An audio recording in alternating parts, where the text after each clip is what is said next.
Thank you for having me here, professors and students.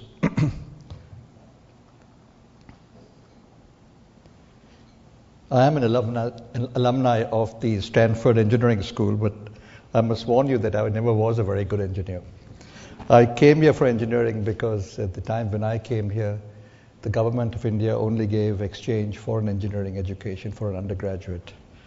But what I enjoyed most about my engineering education, I was telling Dean Ross about this, is the broadening opportunity one got as an engineer, which opportunity is not available in India. We tend to get funneled into engineering from year one, unlike most engineering schools in the United States. I had to leave Stanford in '66 because my father suddenly died and I had to take over some family responsibilities of the company. We were a small company then. Today our run rate, in a rapidly growing company, I think run rate becomes more relevant than the sales of the previous year, is over $3 billion, and we are growing in excess of 34-35% a year. Our market, we are listed on the Indian stock exchanges, and we are also listed on the New York Stock Exchange. And the market capitalization of our company is a little over $20 billion US, which really puts us in the league in terms of software consultancy of the Accentures plus in terms of at least market capitalization, if not in terms of revenue size.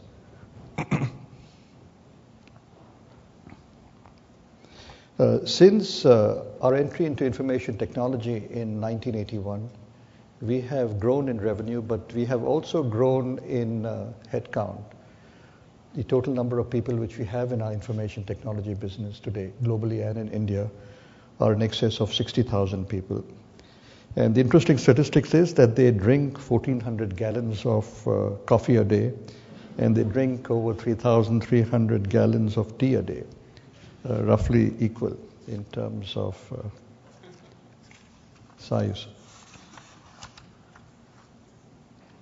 How were we able to do what we did? And I don't think we are unique in this. There are other companies in India who have repeated this. And we are finding now that many other companies in India have built up a scale of ambition which is completely different than the scale of ambition which they had 2 years back. We are seeing this happening in pharmaceuticals. We are seeing this happening on a smaller base in biotechnologies. We are seeing this happening in auto ancillaries.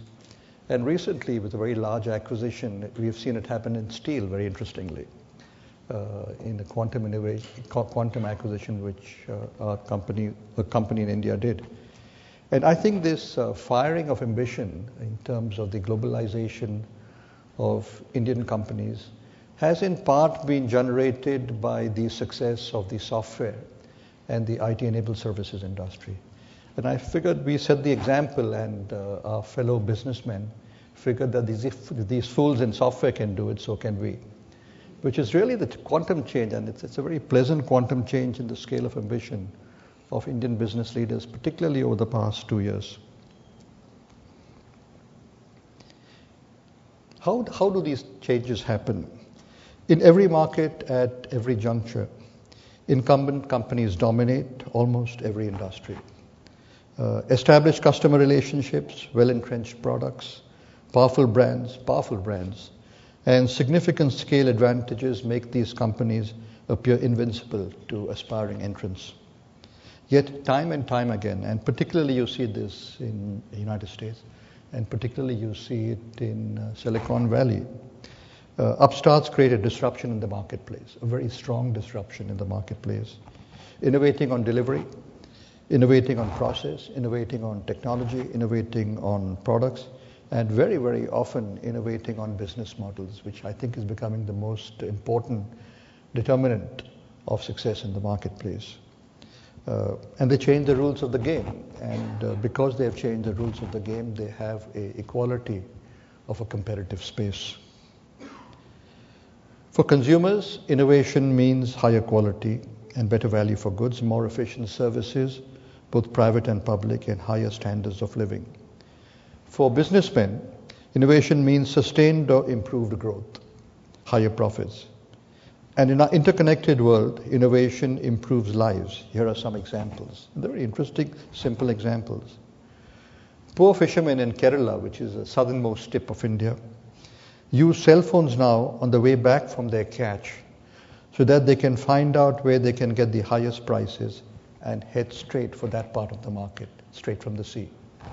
We are finding farmers now subscribing to cell phones.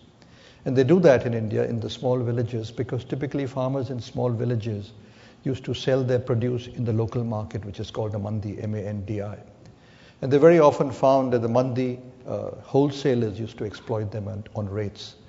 Today the farmer, before he brings his produce to the mandi, would check up what are the rates in competing markets from a relation or a friend in the competing markets, and then decide whether he wants to sell the produce, what is the cutoff at what he wants to sell the produce, or take his cart, bullock cart, to a mandi which is a little further away because he's able to get a rate realization which is better. The more enterprising of them will go to the extent of also trying to follow the closing rate on the Chicago Board of Trade the previous day to see whether any trends are building up and whether he can expect better rates going forward and it's worth sitting on his produce. In Bangladesh, Grameen Phone, which started with microfinance and now has extended its reach, enabled mobile phone connectivity to over 40,000 villages. Mobile public phones are managed by village phone women who run it as a business. These micro-entrepreneurs buy the phone with a loan from the Grameen Bank and then sell the use of the phone on a per-use basis or on a per-call basis because people cannot afford to buy the unit value of the phone. An initiative of e-Chopal by a leading agricultural produce company, which incidentally happens to have built its fortune in selling cigarettes, links directly with rural farmers for the procurement of agricultural produce and agricultural outputs like soya, like coffee, like prawns, plus food grains. Transactions worth $100 million were carried out through these Chopals in the first year, and this company is rapidly scaling this up. What really is innovation? How is it different from creativity? The simplest definition I have come across is that creativity is about making new things, whereas innovation is about doing new things. Innovation comes from applying creativity or applying thought. It is about action versus just ideas. It is about implementing as much as it is about design. Similarly, innovation needs not be restricted to products or to technology. To me, innovation applies to productivity, innovation applies to service, it applies to service models, which India is becoming a pioneer on. It applies to financial disciplines, it applies to employee attitudes and renewals. It applies to business models, most importantly. Wipro is an example of business model innovation. We pioneered ways to deliver services like research and development, testing, infrastructure management, and application development and maintenance remotely. Today, as a company, we are the largest third-party R&D service provider in the world to multinational R&D companies. We have more than 16,000 engineers in this area. The digitization of the world, along with globalization, with India, China, and Russia deciding to enter the global economy, has meant that the emerging markets in this digital world are becoming cauldrons for innovation, both in terms of product design and in terms of business processes required to deliver these products to the market.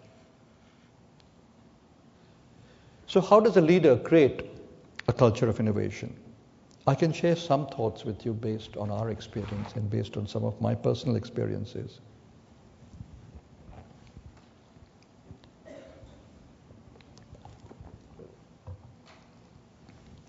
Innovation is just not about incremental improvements in the course of daily operations or one-off new brilliant ideas.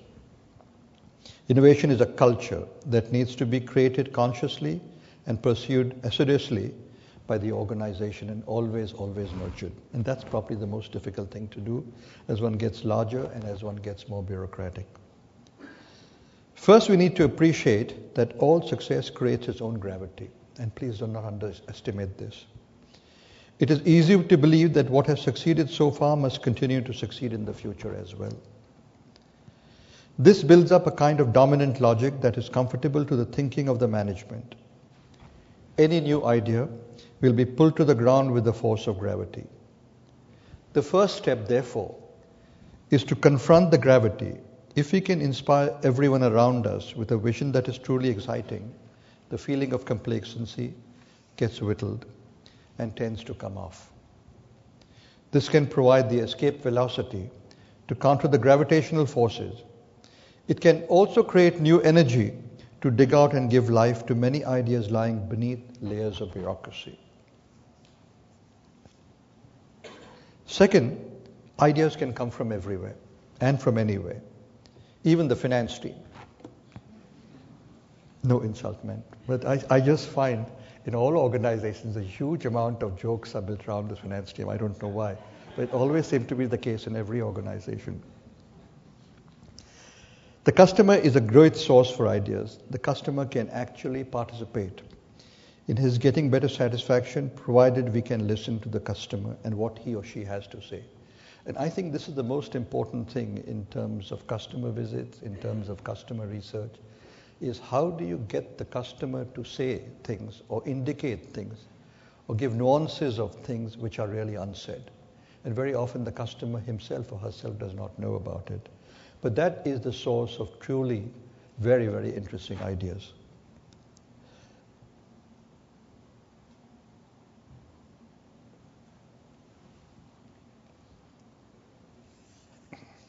Third, we need to actively bring in people who are not clones of people already in the organization.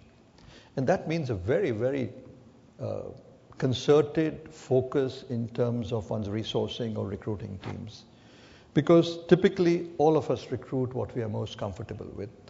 All of us try to reject what we are not comfortable with. And if one wants to generate innovation in an organization, it is absolutely essential that one gets diversity. Diversity in terms of cultures, diversity in terms of age, diversities in terms of sex, and diversities in terms of the way a person thinks and acts. Very often, this diversity is rejected by most organizations, and particularly organizations which scale rapidly, because for them, the process of recruitment becomes a very uniform, standardized process of headcount additions.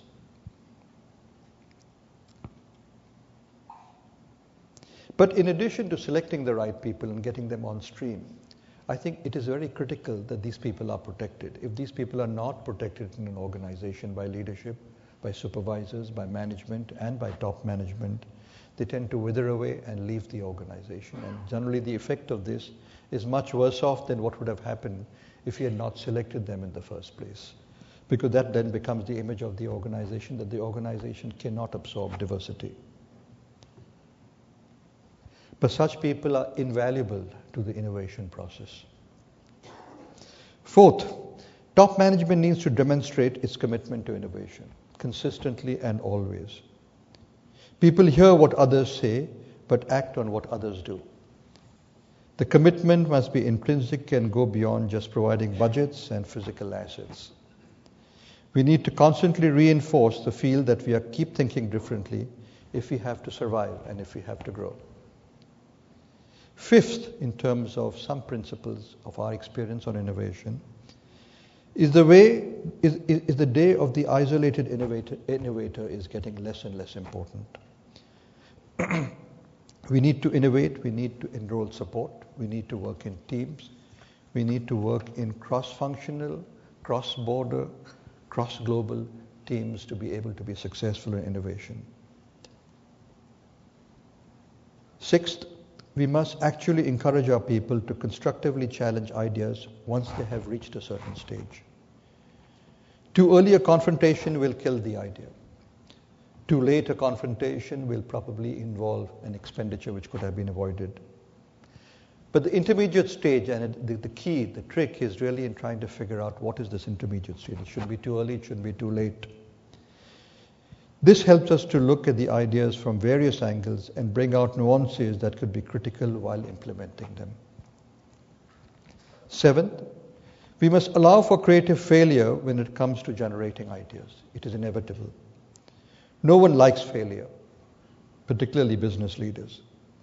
But unfortunately, all evidence suggests that it is impossible to generate few good ideas without a lot of bad ideas. And bad ideas are expensive, but they have to be tolerated. As the Physics Nobel Prize winner Feynman said, "I try to fail as fast as I can." That is the best way to move forward on a new idea. Fail as fast as you can.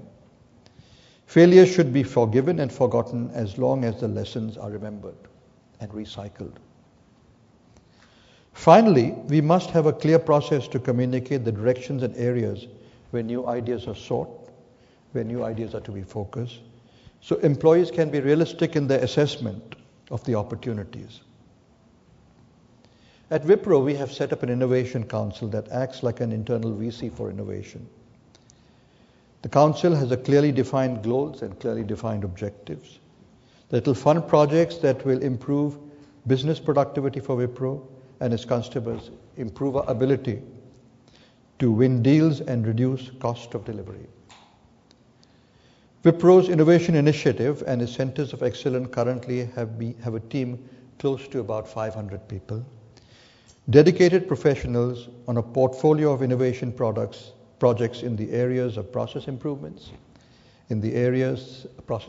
such as lean technologies, process improvement such as software engineering, execution, the factory model for delivering standardized service, new service lines, business solutions and R&D development of IPs and patents in the areas of wireless applications, areas of mobile telepathy, etc.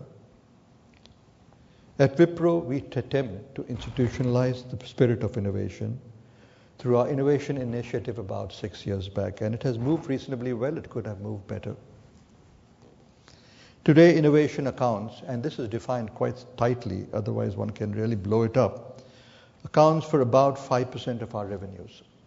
And our target is that within 3 years, we are taking it up to 10% of our revenues, because we find it an important engine of growth.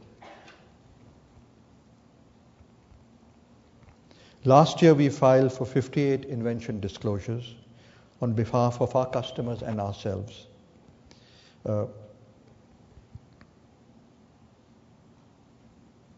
Wipro has been able to create a successful track record of innovating service delivery models, being among the first to remote deliver R&D, infrastructure outsourcing, testing, and business process outsourcing. Finally, to conclude, as Gary Hamel puts it, businesses are good at getting better, but poor at getting different. It is very difficult for successful organizations to develop disruptive innovations that would threaten the basis of their success. Often they are put out of business when some similar company or smaller company develops a radically new technology, which employees working in a booming telecom company in the 1990s would have suggested that free voice-over internet telephony would be something that they could develop. It took a startup, Skype, to make a success of this radical idea. I have found that people excel when they are provided a fair, free, and apolitical environment. At Wipro, we strive to provide an open culture which encourages diversity of opinions. Operating as we do in global environment, and 80% of our revenue comes from outside of India, 83% of our revenue, we try to bring the best practice of our customers, associates, and internals, and work to build the next practice. Thank you for hearing me out. I'd be very happy to take questions. And they need not...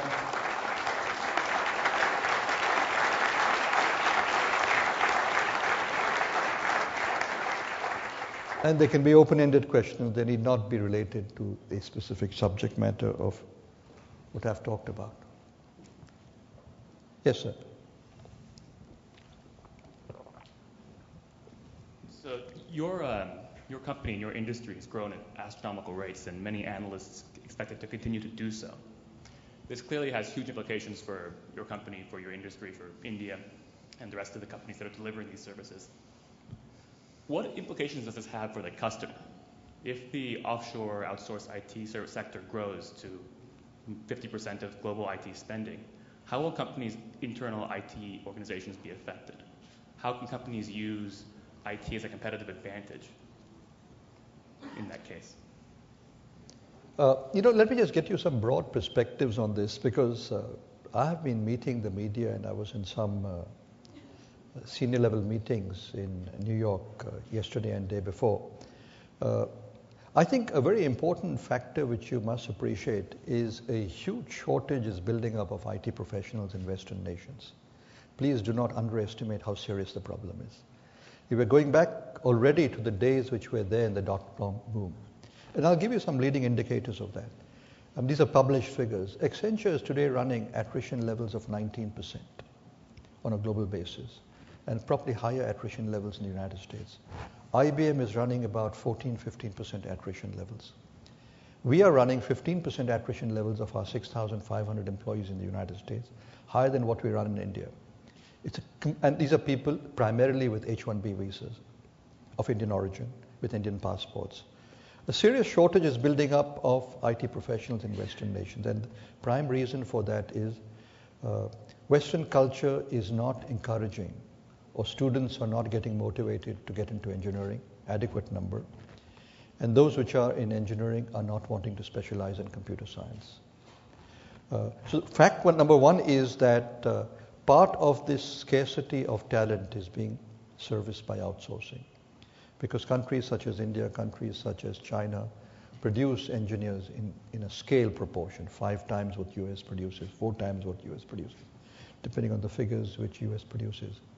Second, I think what we must appreciate is that there is a certain part of work which gets done in information services, which has to be done with the customer, on the customer's site. It can be either outsourced, surround to the customer, physically surround to the customer, or it can be outsourced remotely. But the proportion which has to be done at customer site would probably be on a composite basis about 40% of the headcount. For consultancy, it's probably about 80% of the headcount. So your number which you said that half the IT work could get eventually outsourced is probably a little exaggerated, probably about 40% can be. But if you're getting into a situation where you are running into scarcities, I just see a global sourcing model as extremely strong productivity tool and a survival tool. And it is something which I think is inevitable. And it's just not based on cost arbitrage, it's just based on talent arbitrage, or it's based on talent leverage. Does that answer what you were asking for? Yes, sir.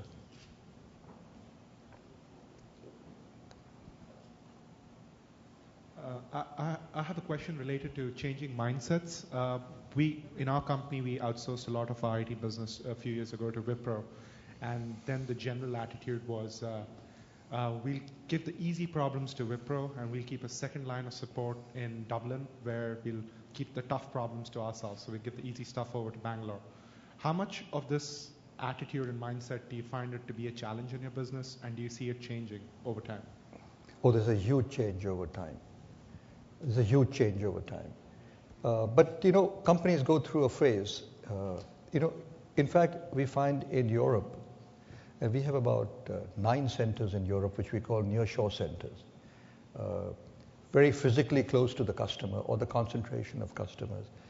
In the first phase, very conservative customers, particularly in Europe and particularly in continental Europe, would prefer to work with a global sourcing company such as Wipro or Infosys or TCS, with physical proximity to their headquarters or physical proximity to the place where the work is done, which is where a nearshore center comes in. And at phase 2, they will be willing to move the work offshore.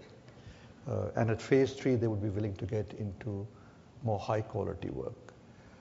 I think that's a natural process of confidence building within the organization. But if you ask me, India will do this year about 30 billion of software and BPO exports, call centers as well as backroom processing.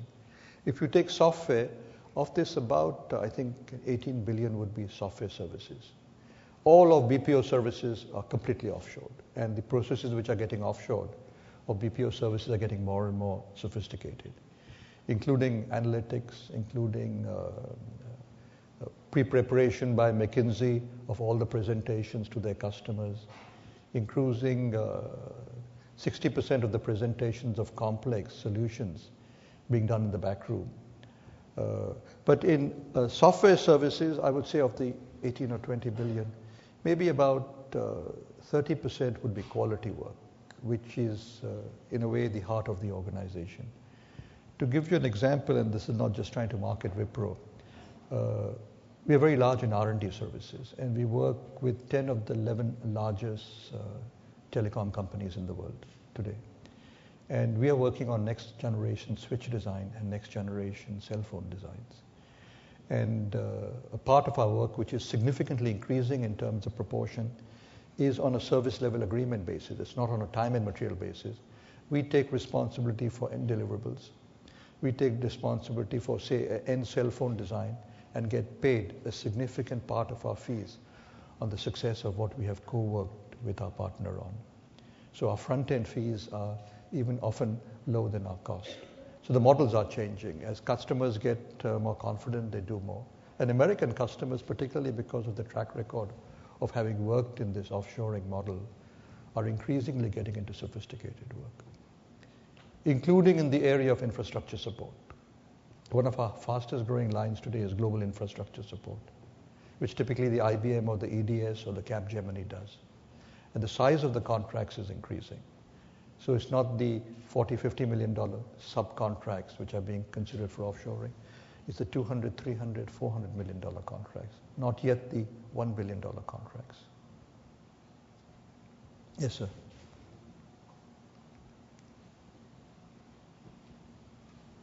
Could you talk a bit about the transition from a small family company to what you are today? You know, I think one advantage which we had is we completely turned turtle on our business. And we went into information. I came on the scene in Wipro in '67, and we were primarily a vegetable oil company, which is very small. The initial phase which we went through was transforming a very commoditized business, which dealt with only wholesalers, to building a very strong consumer brand business, which dealt with retailers who dealt with customers, and with very strong inputs of branding and very strong inputs of distribution. That continued to be a little more traditional part of the business, but it added on a lot of people in marketing and sales, which we never had before, and much more sophistication in financial processes. The advantage in that business also was that we were again turning the business into a completely different approach vis-a-vis the market. So we had to recruit people who were professionals for it. It made the entire process of transition much easier. We went into the information technology business in 1980, and that team we built virtually from scratch. We transferred people in human resources and finance, and a little bit in logistics. But again, we were able to intake fresh people, fresh leadership, fresh people from campus. I think the fact that we were transiting businesses so much made it much easier to be making a movement from a so-called family managed company to what we consider a very professional company today. So it was not as hard as it appeared to be, and we grew very rapidly, so that also again made it easier. And we made it a point not to employ in the company any family members, so the signal was very clear that this is the message which top management and ownership is communicating up front, and standing by that message in terms of practice.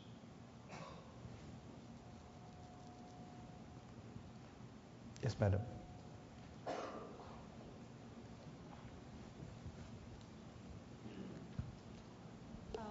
In the current prevailing environment that exists in India in the software industry, what future do you see for entrepreneurs in India, especially when you consider global clients who place their bets increasingly with giants like Infosys and Wipro? And what suggestions do you have for the entrepreneurial talent which is currently growing in India and is probably contributing to the attrition rates in your companies? Thanks. I didn't catch the last part of the question.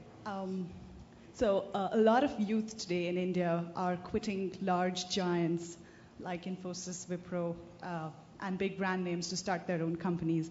What advice do you have for them as they struggle to compete with the bigger companies? I can give you some overviews. I'm not very wired into opportunities for entrepreneurs to start off in information technology in India. But I can give you some broad indicators. There's a huge amount of venture capital funds and a huge amount of private equity funds in India now, both by Indian banks or Indian investment bankers, whether it be ICICI or HDFC, etc., but by virtually all the large private equity bankers have offices and large funds allocated for India, as well as venture capitalists are looking at specialized areas in India. So I do not think that if you have a good idea and if you have the passion to make a success of that idea, you'll be wanting in funds, risk funds. You'll get those. I think what you need to do is to be clear how much passion you have or people like you have in tending to make a success of it. It's not going to be on the doorstep. It's not going to be necessarily much easier than doing it in the United States. The markets are competitive. The quality of evaluation for opportunities by the funds has got now sophisticated. They will not put money on yo-yos. They've got enough burning by putting money on yo-yos.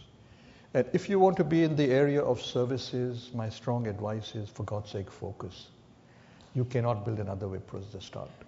You figure out that in the area of services, you want to target either in the area of technology or in the area of enterprise, a specific segment where you build a base with one or two customers you can build a credibility with, and then expand on those customers.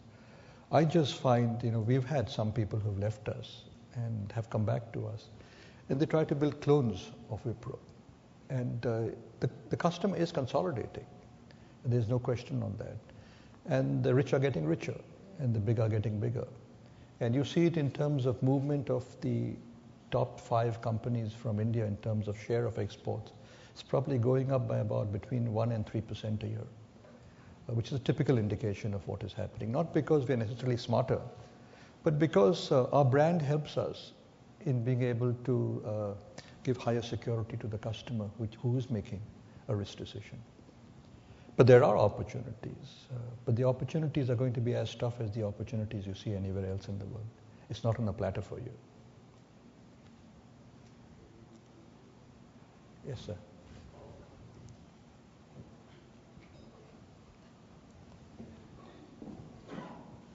Well, in the past era, India has been taking over the business process outsourcing, and the question is, do you envision in the future India moving not out of the business process outsourcing, but more into the product ownership itself and product innovation and directly heading for the consumers? In information technology, I think of this $30 billion exports which will take place this year.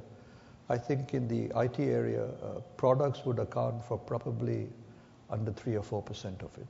Why is that happening? I think there's just more low-hanging fruit in services. It's as simple as that. It's easier to make money in services with lower risk than it is in products. The bets are bigger, the uncertainty is more. But I think there's also a more fundamental reason for it. Product innovation and product success is very, very linked to markets. You have to be online with the customer.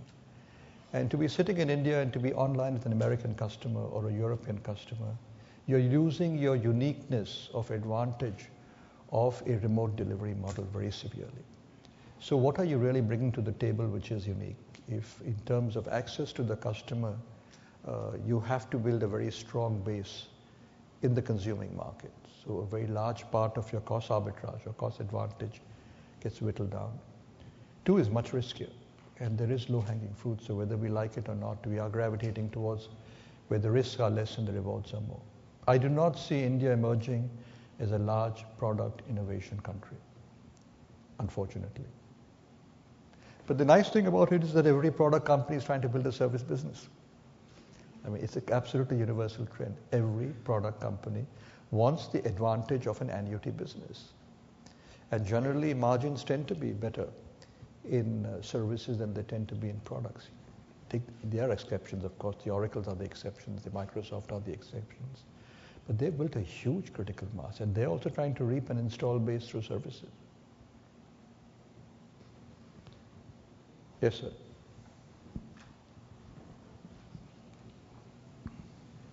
Yes, given the extreme growth that you quoted at the start of your talk, the 30+%, I was wondering if you might be able to share a couple specific examples of the challenges that you face and the organization faces trying to deal with that, whether it be simply in hiring, talent at that rate and so on. So if you could talk a little bit about what your role is in that and how the organization is dealing with that. Scaling in a services business is a huge challenge. Just to give you an example, we have 60,000 plus employees in our services business. And if you're growing even at 30% a year, and I'm using conservative figures, technically you should be adding 18,000 employees a year plus attrition. And attrition levels are running in India today at about 13-14%. So you add that to the 18,000 people a year. Then you deduct productivity. You try to drive for 8-9% a year, you probably land up with 6-7% a year, 5-6% a year, including trying to build some amount of non-linearity in your business models. So you're net adding about 20,000 people a year, or more than 20,000 people a year. We visit about 160 engineering campuses. We visit about 25 business schools, including internationally, and engineering campuses internationally. But our volume of intake internationally is much lower. I think what is relatively manageable to do is scaling recruitment standards, targeting recruitment. You can build it to scale. We're able to scale well the induction process. We have a virtual university for induction for college graduates and a virtual university for induction of lateral hires. You can scale induction into quality processes so that you give a uniform face so far as your customers concerned. I think the biggest challenge is to scale cultural continuity, which is very important from a customer point of view, and particularly important in a service organization, very, very important. It requires a huge amount of engagement, of supervisory time, middle management time, senior management time, and top management time so far as people like me are concerned. And in a growth situation, you have very pressing dynamics of competition and very pressing dynamics of growth. It's not an easy challenge, and I think you get into some compromises along the way. That we are finding as one of the biggest challenges which we face. As an example, McKinsey did some studies on this, and I think McKinsey has globally about 20 or 24,000 people. And they found that they could not manage a growth beyond 20% a year without compromising on what McKinsey stood for. Interesting. I think that is the big challenge. Now, the more higher quality work which you do, the more you're not running a factory. And the more the cultural issues become more and more important. So the problem will get more acute or more challenging as we start going up the food chain and still try to grow at 30% a year. Now, whether we can do it or not, I don't know. It probably requires the next generation of people in leadership to be able to do it better.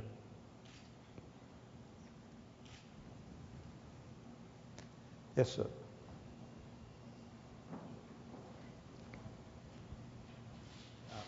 So I have a question about the ownership of Wipro. So even though it's listed and it's professionally run, the family still owns the majority of Wipro. So my question is, going forward, how do you see the ownership changing and the leadership transitioning? No, I really don't know. That's an honest answer to give you. Because we are running very cash flow surplus per year, free cash flow. And we're able to finance acquisitions and we're able to finance growth through our internal accruals. We are listed on the New York Stock Exchange. We are listed on the Indian stock exchanges. Whether part of the ownership will come down? Yes, of course part of the ownership will come down through two simple mechanisms. One is employee stock awards. We give stock awards versus stock options now. We switch to stock awards. And we give them every year. And we give them between 1 and 3% of our total capitalization. And second is through our funding of our foundation, the Premji Foundation, into which we are constantly donating shares, which again leads to dilution. And that will continue. And if we need to raise money, we will raise money and get diluted further. But Wipro is a good bet in terms of investment, so it becomes a little difficult to find alternatives which are better.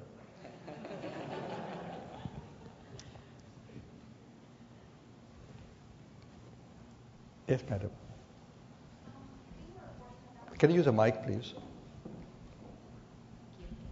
We were fortunate enough to hear the finance minister of India speak here at Stanford a few days ago, and he talked about... Who did you hear? Chidambaram. He spoke about... No offense meant either. Of course. I was...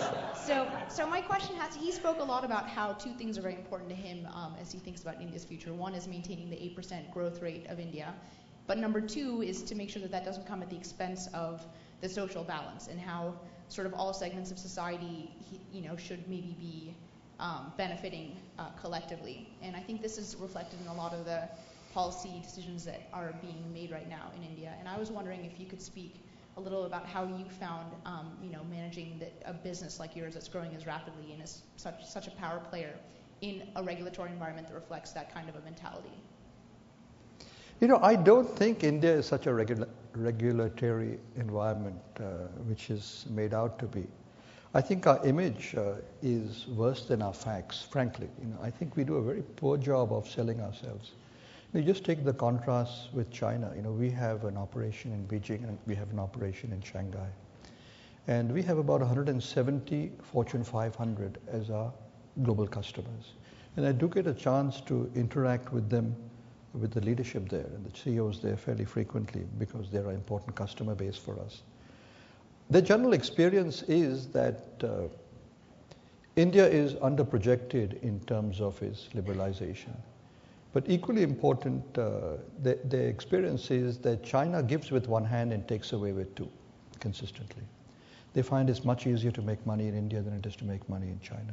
There's much more predictability, there's much more transparency in the laws. I think fortunately for us as a country, our political leadership is getting more and more divorced from the economic engine. And the economic engine continues irrespective of them. And that's no offense to them, but they're less relevant. There are very few industries which are regulated.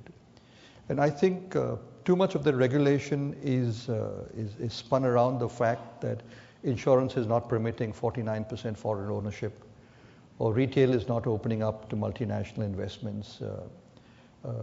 But these are political compulsions which the government is sensitive to.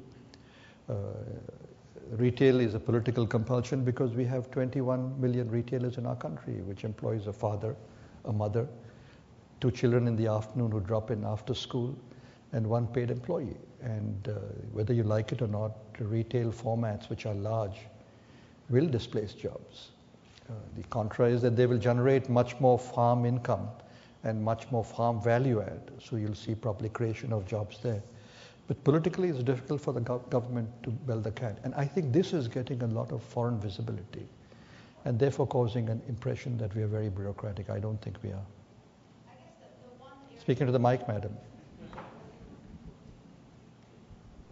Very quickly, the one thing that would spring to mind that could really affect our business is regulation around education and the reservations of the system at the universities, and that's effect on your ability to source quality talent in India in the future. Does that make sense? Yeah, this is a current set of politics which is going around on this. But please understand that we've had some amount of reservation around education and reservation around jobs now for more than 30 years. I think what has just caused a bit of a wake-up is that they're trying to increase the proportion of it. I think part of the solution is that people in leadership, people in industry must be more proactive on that.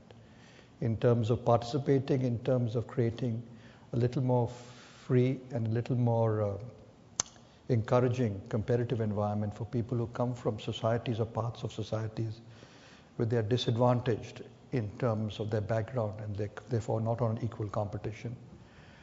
I think we'll reach some equilibrium on this, but part of the equilibrium will be that the reservation quotas will increase, but nowhere as close to what is being talked about at this point of time. Is that a good step or a bad step? I think it's a retrograde step, but it's a manageable step. We'll take one last question. Yes, go ahead. These days, everywhere you see in the newspapers and magazines that everyone says that this century belongs to India and China. And like the professionals who are studying here in America, they have already started thinking about moving back to India and China. So how do you foresee this trend in the future? I can tell you, 4 years back, when the market was hot like the market is hot today for IT professionals, we were running attrition levels of about 14-15%. And 30% to 40% of that was to jobs in the United States, or for higher studies in the United States. Today, if you're running attrition levels of about 13-14%, under 1% is for studies or jobs in the United States. So that trend is completely reversed. Why? It's because job opportunities in India are better and compensation levels are much better now. So people are not looking at US job as a major opportunity to make a lot of money anymore. I think that trend will continue. But the interesting trend we are finding, and I think some of our colleagues also in the industry are finding, more experienced people today are wanting to come back to India. They're wanting to come back to India because job opportunities are better, and they're wanting to come back to India because compensation levels have become so attractive that they can, even at a middle and management level, afford a decent standard of living in India. And that standard of living is improving because costs are not going up commensurately. So that trend is very much there. It's a good trend. I'm not too familiar with China, but China is also using some very strong incentives to get back talent, which we don't find necessary to do. We're getting it through a natural process. Thank you very much.